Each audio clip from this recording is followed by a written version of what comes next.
Breaking Points made a video defending the Italian far-right election win as a populist uprising. Is major populist uprising coming to Europe? Breaking Points with Crystal and Saagar. I wish, man, I don't know.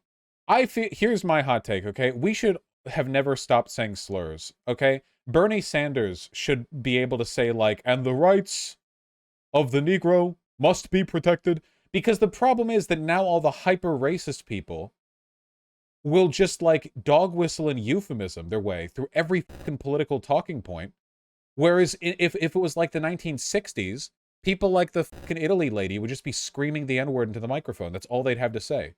All right, Saagar, what are you looking at? Well, something I'm obsessed with is the law. Yeah, we live in a masquerade, right? Because this is all racial politics. That's the thing. Like, all of this right-wing populism is just racism. That's it, right? Like, Donald Trump campaigned on the wall, right? Get the Mexicans out, you know? That's protect from Black Lives Matter invading the suburbs and critical race theory in the schools. And this fucking Mussolini bitch, Mussolini V2, all her, like, her shit, she's praising fucking Nazi collaborators. She praised Mussolini, who's like the Nazi collaborator, and then she's praising, like, members of the Nazi party. She joined the We Love Mussolini post-World War II party. Like, but, like, you know that in her head, it's just the N-word over and over, right? Like, over and, like, that's it. That's the only, that's what she has in her head, you know? But we have to pretend that this is some kind of, like, principled populist uprising or something. Of unintended consequences. And a force is so big that they direct the course of history, both on the individual but on the macro level. It's actually humbling often to realize. I think Saagar is anti-student debt relief. Saagar is just a fascist. He's not in favor of any economic populism. If he was, he would be talking about nationalizing businesses. The only times fascists have ever cared about nationalizing or curtailing businesses is when they consider them part of the international Jewish cabal. That's true. That literally, like Charlie Kirk does the same thing. They're like, yes, well, we hate big businesses. We hate the fact that they disseminate woke values to our students. You know, it's like, we know what you care about. You don't give a fuck about big business. Okay, so vote for higher taxes then.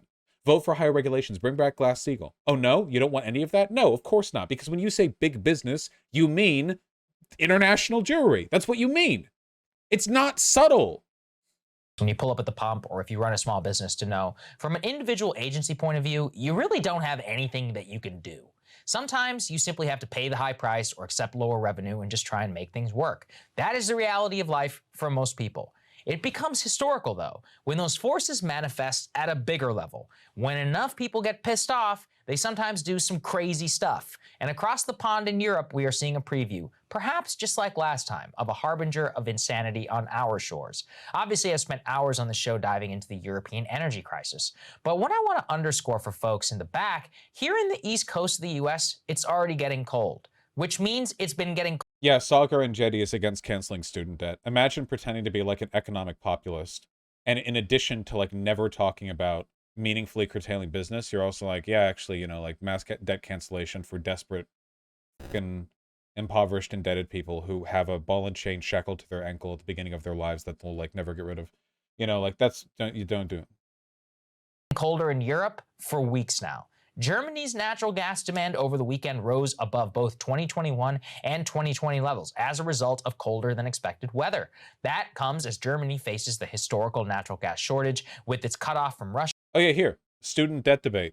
Crystal and Kyle versus Saagar and Marshall. Yeah. Time for the Imperatius, you're not getting me. Don't be annoying. Russia and energy prices skyrocketing to unheard of levels on the continent.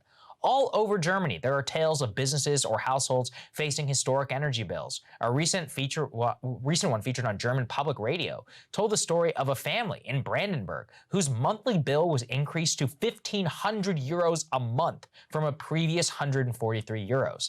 The reality is sinking in for across the continent, and ramifications are becoming clear. In London, financial analyst Bill Blaine. What does this have to do? Is this video on the Italy bitch or not? Is writing in a now viral column, quote, This winter, people are going to die of cold. As the price of energy becomes higher, the costs will fall disproportionately upon the poorest in society. Income inequalities will be dramatically exposed as the vulnerable in society face a stark choice: heat or eat. But then Blaine asks a deeper question, and that one brings us to the point of this monologue. Quote, that has— What are you going to do about it? What are you going to do about it? What are you going to do about it? Subsidize energy, nationalize the energy grid. What do you want to do? What's the solution? Everyone agrees that super high gas prices are a problem. Everyone agrees. Everyone on every side of every aisle. So what are you going to do?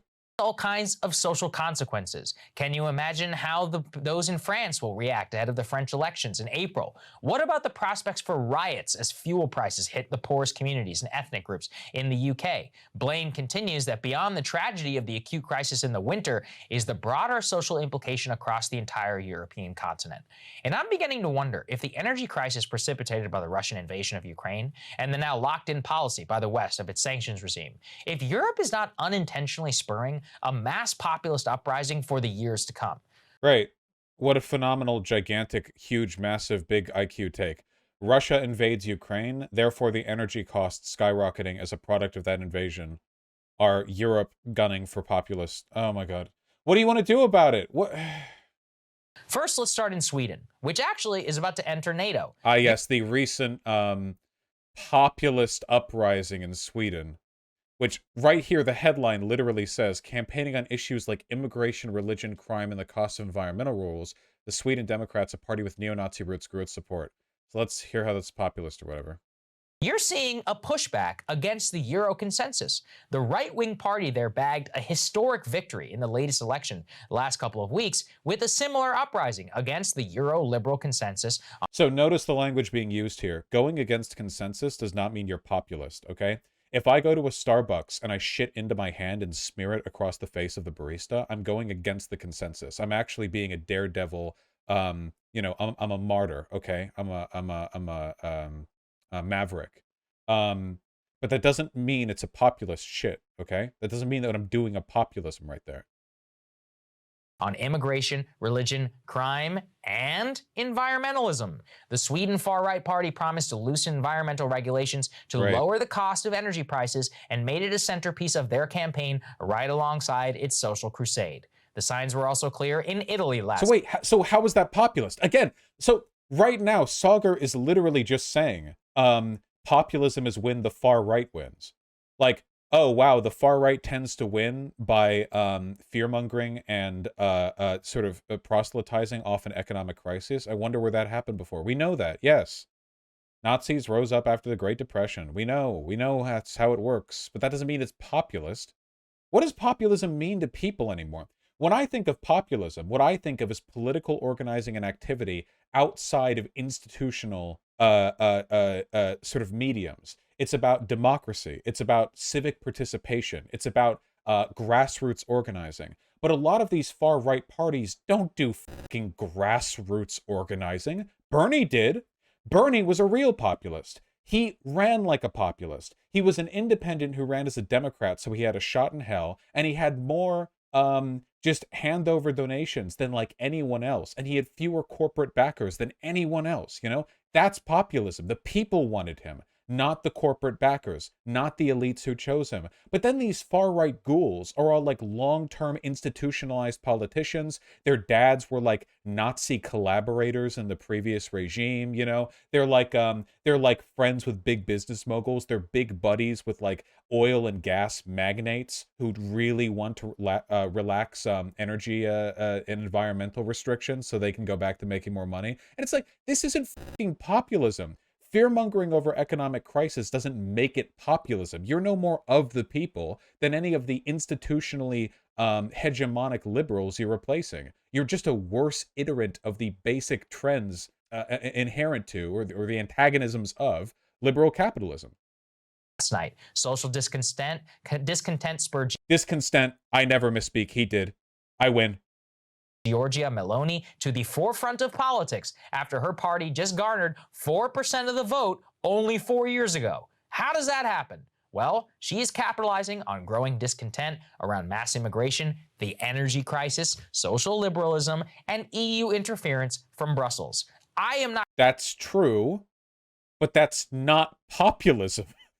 See, he's not, this isn't even remotely, he might as well be saying like, ah, well, you know, but she is wearing a beige blouse and is 5'5". Populism rising. Like, it's completely disconnected. I'm not going to sit here and claim that her rise Vaush, is this guy a fascist? Yes. Saagar and Jetty's a fascist. has all to do with energy prices per se. Italy, after all, has always been a mess, especially since its inception as a state. But Italy is a leading indicator on these matters, has been for years. The raucous uprising of Rome could come to Berlin, London, and Paris in the not-too-distant future. In the Czech Republic, we're seeing interesting signs too. The far-right Freedom and Direct Democracy Party, for the first time, is Far-right Freedom and Democracy Party. What on God? Is that like National Socialism, where the words mean the opposites of what they mean? What? The Freedom Party of Australia. You can just call anything anything, I guess. National Conservative Right-Wing Populist Political Party in Austria, led by Norbert Hofer, third largest of 5 parties. Ideology, pan-Germanism. Ooh, ideological basis in pan-Germanism.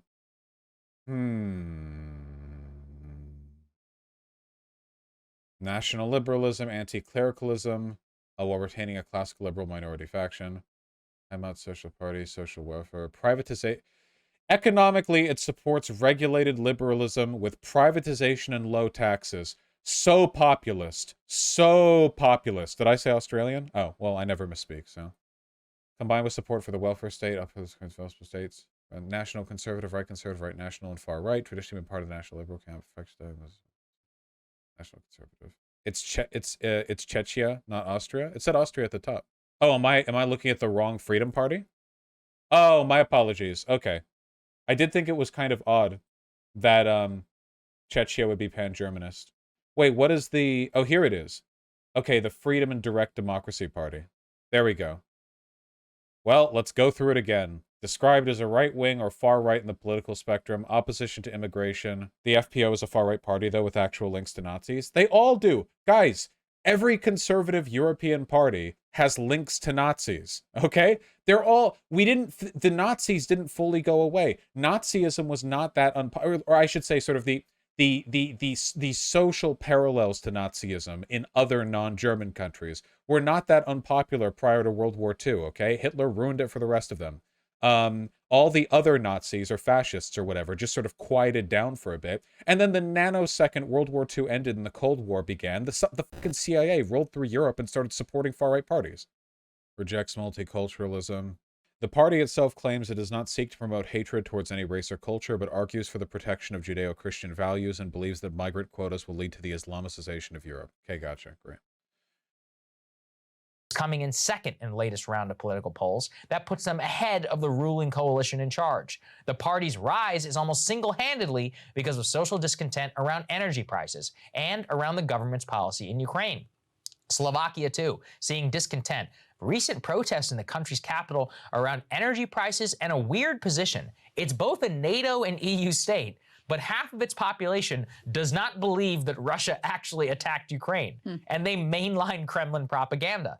In fact, polls in the country indicate that the former USSR country, that more Slovaks actually trust Russians than Americans, and the main opposition is taking notice. They are blasting the government's EU support, lobbying against Russian sanctions. The signs are everywhere. 3 days ago, thousands of people in Brussels took the streets to protest high energy prices. In France, right now, the support amongst the population for, quote, unconditional sanctions against Russia now stands nationally at only 40%. It dropped 6% in a single month. In Germany, less than half of those in the former Soviet eastern part of the country even support sanctions in the first place. All signs point to an opposition increase on energy prices.